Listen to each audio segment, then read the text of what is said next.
Korporata elektroenergjike shqiptare ka njoftuar zyrtarisht se, duke nisur nga paraditja e kësaj të hëne, ka filluar procesin e shkarkimeve të kontrolluara nga të 3 hidrocentralet e kaskadës së lumit Drin, përkatësisht në Fierz, Koman dhe Vau i Dejës. Ky vendim ka ardhur si pasojë e rritjes së prurjeve anësore, të ndikuara ndjeshëm nga rreshjet e fundit dhe rritja e temperaturave, faktor këta që kanë detyruar menaxhimin e kuotave nëpërmjet shkarkimeve teknike.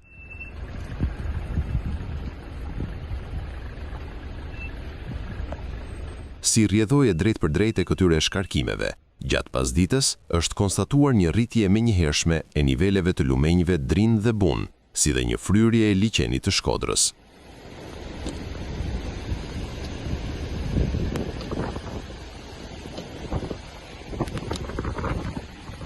Autoritetet vlerësojnë se kjo situatë mund të sjellë rritje të mëtejshme të niveleve të ujit në orët në vijim, duke e përqendruar vëmendjen kryesore te territori i Nën Shkodrës, i cili mbetet zona më e ekspozuar ndaj rrezikut të përmbytjeve. Në këto kushte, u bëhet thirrje e rëndësishme banorëve të zonave të prekura që të shmangin çdo lëvizje të panevojshme dhe të tregojnë kujdes të shtuar gjatë lëvizjeve pranë brigjeve të lumenjve.